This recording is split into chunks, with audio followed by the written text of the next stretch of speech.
Hi everyone, I'm Any New Province, and this week my channel passed an enormous milestone and we're about to reach 3,000 subscribers as well. This week marks the 1 year anniversary of me deciding to get off my butt and start creating Pauper content. Today I'm going to tell you about why I started creating content in the first place, what the growth process has been, and what the channel looks like to me now. So there are a few reasons I started creating content. First of all, I just had a lot of extra time on my hands. I'm not saying there's anything wrong with starting your 2 millionth playthrough of Skyrim, but it just wasn't doing it for me anymore. I was consuming an insane amount of Magic content at the time. I was watching videos, tournament replays, listening to podcasts, but I couldn't get my hands on enough Pauper-specific content to keep me happy. I felt like I had something to prove about Pauper, too. Whenever Pauper happened to wander into the collective consciousness of all the MTG content I was consuming, it felt like it was the same narrative. They would say things like, you can't brew in Pauper, or the New World Order has made it impossible for new commons to break into the format. I kept hearing and reading this and thinking about how these two things were exactly why I enjoyed playing Pauper in the first place. And I still wasn't getting discouraged. I was going out there and brewing weird decks mainly focused around new commons that were just released. And then I started to even get a little upset that strangers felt like they could tell me how I was supposed to enjoy the way I played Magic. And finally I realized I'm probably not alone in this. There's probably a lot of other people out there who want to enjoy Pauper in this way. So I decided I'd swoop in like some kind of common rarity saffron olive with my jank and capture the hearts of all the Johnnies and Jennies in every Magic related subreddit. I also played The Sims for a little while, but that was mostly to de-stress after weeks of floundering trying to create Magic content, which is a pretty decent segue into the next thing I want to talk about, which is how much the channel's changed since I started. Hi,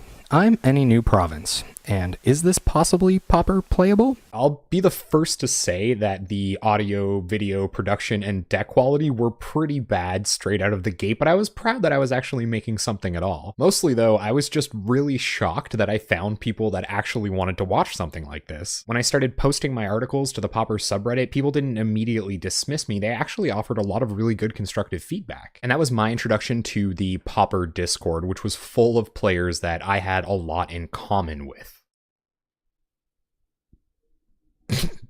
They offered me help in whatever way I needed, and they also introduced me to players who were doing really cool things in Pauper with new and old commons alike. My rig evolved a little bit over the next few months, and I managed to become an efficient enough video producer to start a second series. Net Benefits was originally created to recoup the losses from my first series, possibly Pauper Playable. This couldn't be further from the truth, and you're probably well aware of that by now. It is super hard to succeed in the Pauper format when you pick up new decks every single week, especially if you're just starting to become competitive like I am. So a little while after Net Benefits came out, things started to seriously pick up and some people started to take notice. I remember how stoked I was when the notification came up on my phone to tell me that Pauperganda had just given me a shout out on their Facebook page. This was validating in a huge way and was that little push I needed to get over 1,000 subscribers, which is what caused me to start creating some of the videos I'm most proud of, which are my set reviews. Soon after that, I got a name drop from the professor at Tolarian Community College and had an interview with the guys from Color Commentary. This brought more and more people to the channel to discover something that they really enjoyed watching and wanted to take part in. Which brings me to the most important part of all of the growth I've had this year, which is you, the viewer. While some people would try to dissuade me from my mission of liberating all of the Pauper Johnnies and Jennies, most of you are incredibly supportive and you let me know on a weekly basis how much this channel means to you. Those little comments of support are worth more to me than any ad revenue or views or subscribers. They really are what makes this worthwhile. And of course, I want to thank all of the Discord, Reddit, and Twitch members that have been with me throughout this entire year. There are honestly a lot of people that have stuck with me since that second or third month of content creation. I'm sorry I can't name you all, but you guys know how much you mean to me. I do have to give a specific shout out to one of my best real life friends named Kirk. He was actually my only viewer for my first week and he stuck with me through all of this. So thanks, man. I appreciate it. So that pretty much brings us to where the channel is now. We're about to hit 3,000 subscribers, which is so much more support than I could have ever expected from this little hobby I've been producing from my bedroom. Even when I'm not streaming, I'm always thinking about the deck that I'm going to play this week or what I can do to make the viewing experience on this channel better for you at home. So that's it really. That's my first year as a content creator in a nutshell. If you like these videos where I come out and just kind of talk about the channel or the content creation process, you can let me know by liking the video and leaving a comment down below. I have to say it feels pretty good to break out of my overlay so that I can come here and just chat to you guys about where I think the channel's going. If you're not already subscribed to the channel, it would mean a lot if you could click on that subscription button down below the video. I'd seriously appreciate it. It's a great way to let me know you're enjoying everything, and it really encourages me to keep making great Pauper content. Thank you all for taking part in the content I make. You're the most important part.